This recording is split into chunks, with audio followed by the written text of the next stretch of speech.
This is Catholic Forum. I'm Bob Krebs. Eduard Habsburg is Hungary's ambassador to the Holy See and the Sovereign Order of Malta. His family reigned in Austria, Hungary, Germany, Spain, and quite a few other places in Europe. Also known as Archduke Eduard of Austria, his family has been a huge part of European history for over 700 years.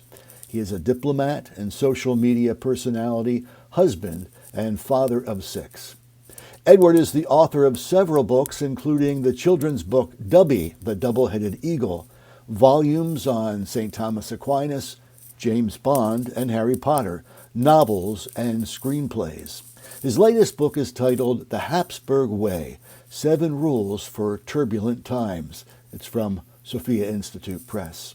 Archduke Eduard Habsburg, welcome to Catholic Forum.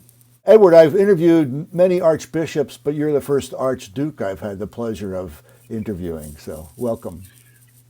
I'm very happy to be on your show. Thank you very much for inviting me. It's my honor and my privilege. We're going to be talking mostly about your book, of course, but before we do, tell us a little bit about what it was like to grow up and be a member of the Habsburg family. Yeah, well, of course, for me, it's the only normal life experience because it was how I grew up. Right. But you're absolutely right. It is something quite special.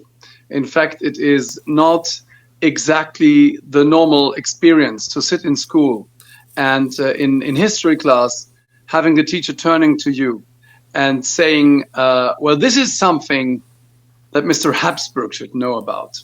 And you, of course, don't know about it because you haven't been born with a knowledge about 700 years of family history. Right. So you usually blush and you decide, I will have to learn a bit about my family history before the teacher asks next time. And as you said before, the Habsburgs were deeply intertwined with European history for the last 700 years.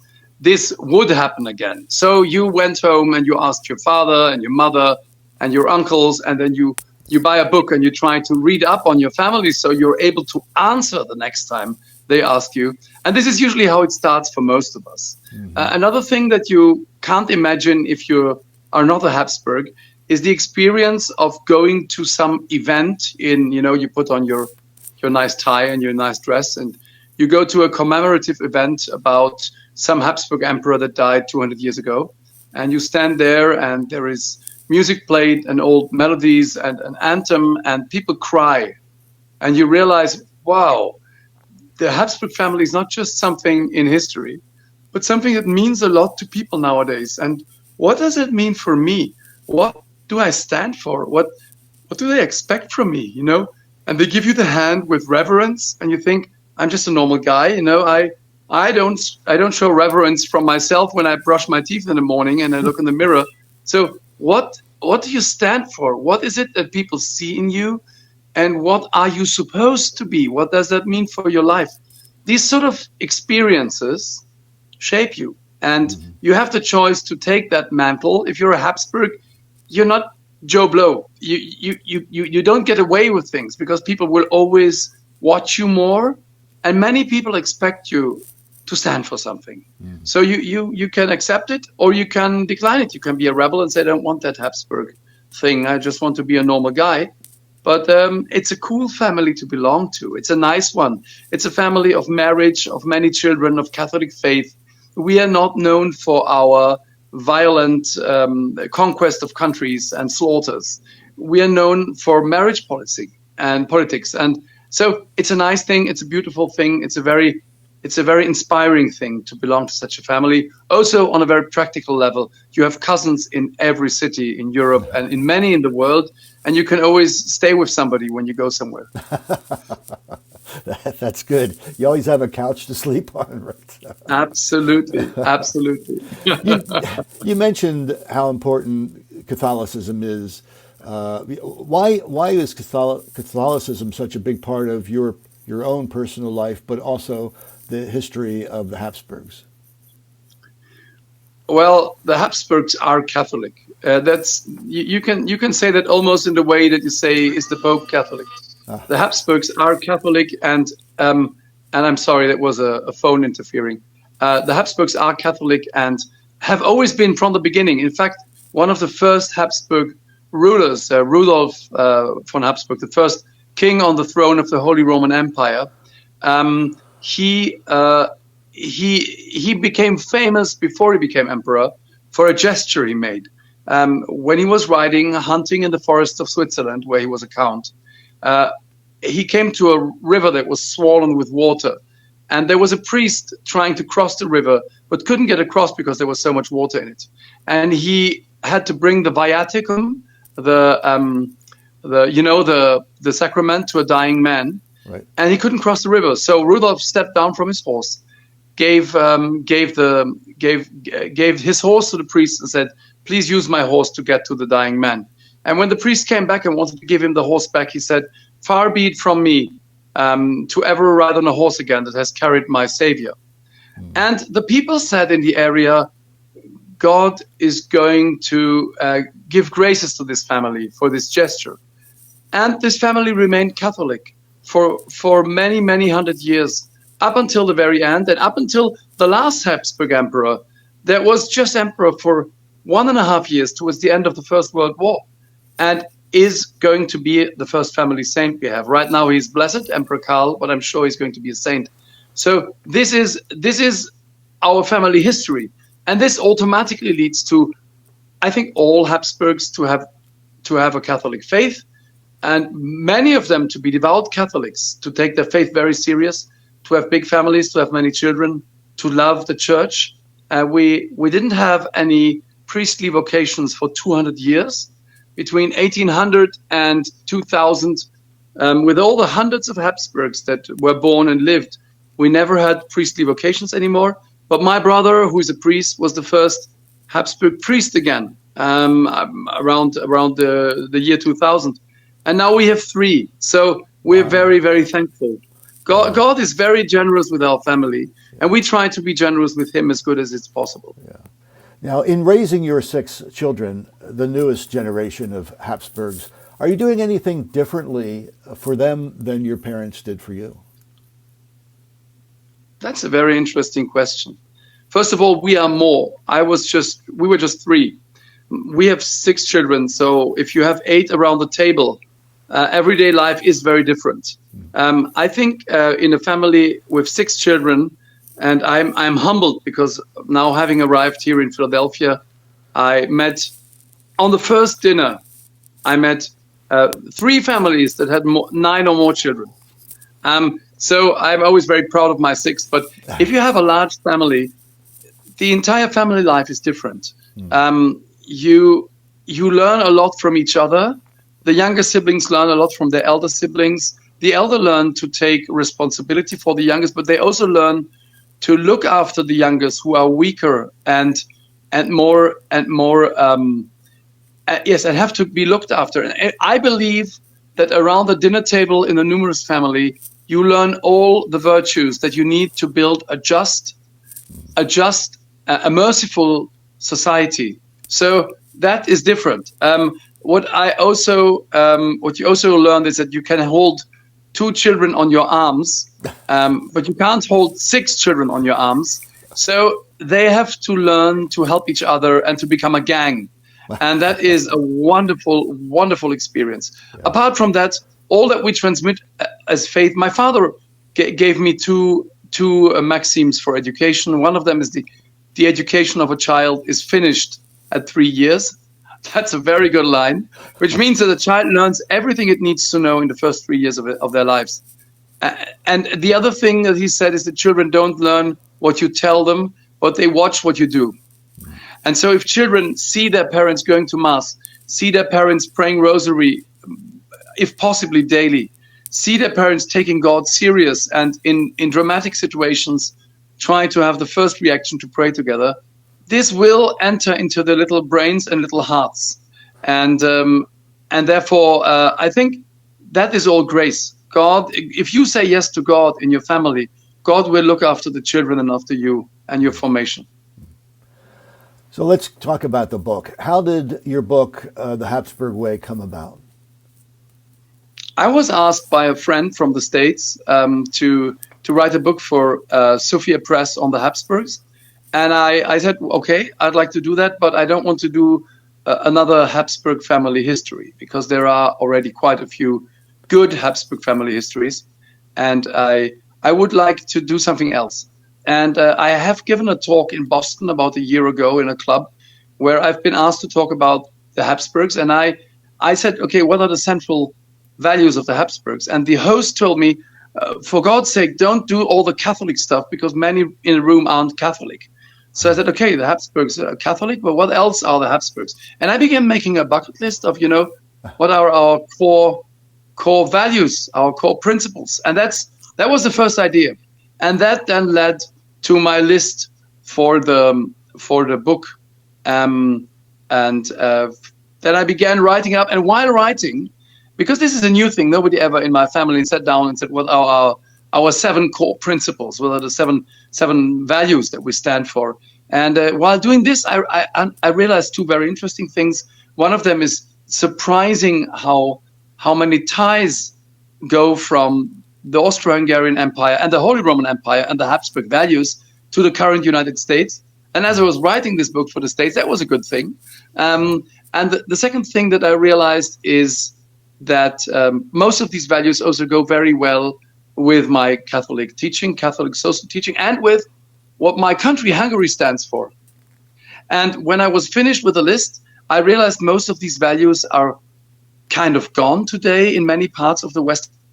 And I asked myself, why are they gone? And why are these things important for today? And that also led to me asking our Prime Minister, Viktor Orban, to write the foreword.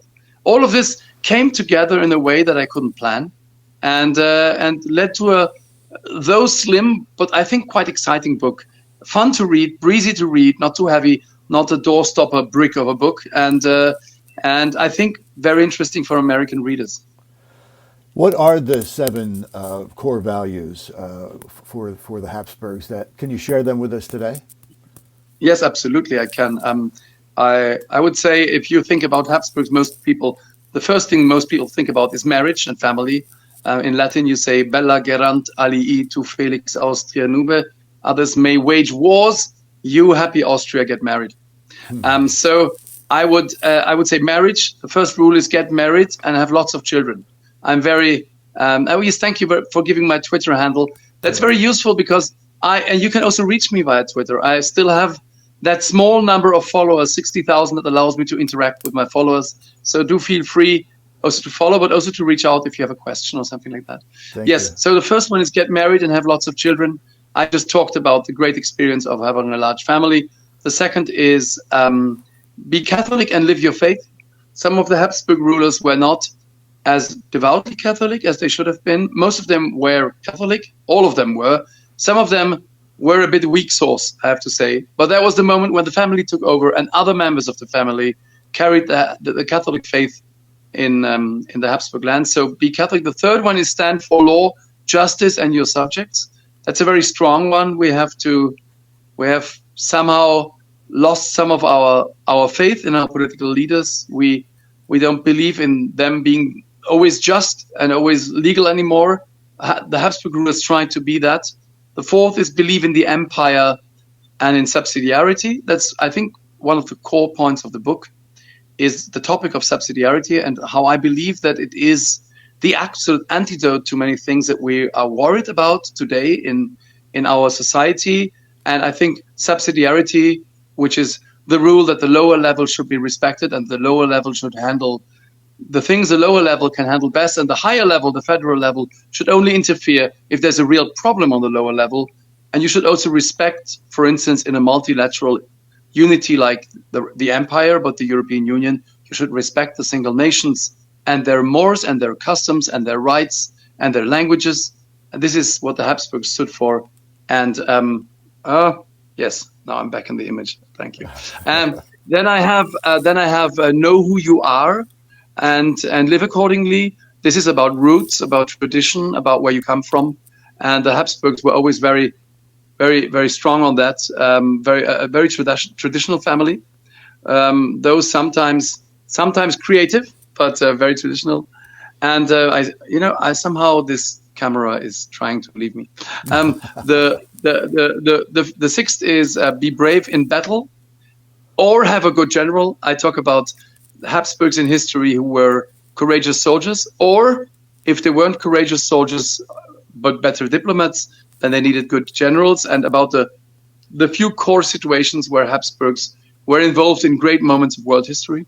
And I don't mean that everybody has to be a soldier or on the battlefield, but every one of us can be brave in the battles of daily life.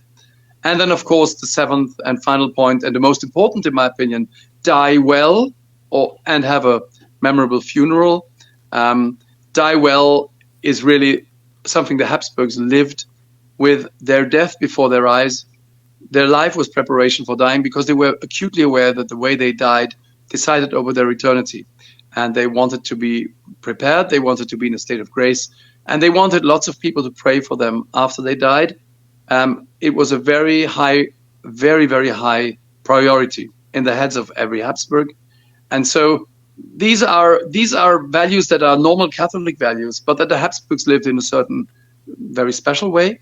And I propose them through anecdotes from Habsburg history. So you will get 7 run-through history showing how Habsburgs lived this one topic in a special way. And in the end, always asking for, yes, why would we not try to put this a bit more into the center of our lives today, into our society, and ask this of our politicians? That's a very important topic. Yeah, that was my next question. I mean, the book is written for an individual, for you and for me, but these rules can be applied to our entire families, our communities, our states, our federal government. I mean, if everyone practices them, then it actually will make the world a much better place. Don't you agree? Absolutely. That was one of the points that I found out while writing the book. This is what I propose. And I've given 3 talks now in the last 36 hours. The echo from my American listeners was very strong. This is all things that we would want our politicians, our leaders, and our society to stand for, to incorporate.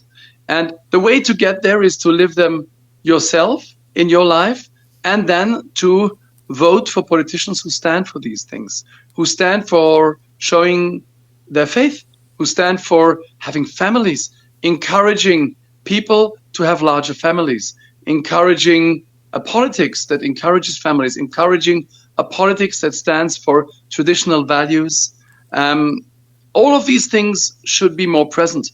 But I've been asked several times in the last days, how do we put them into practice? And my answer is read up by reading, for instance, my book. Mm-hmm. Try to live them yourself and vote for politicians who stand for these things and encourage politicians and parties who stand for these things.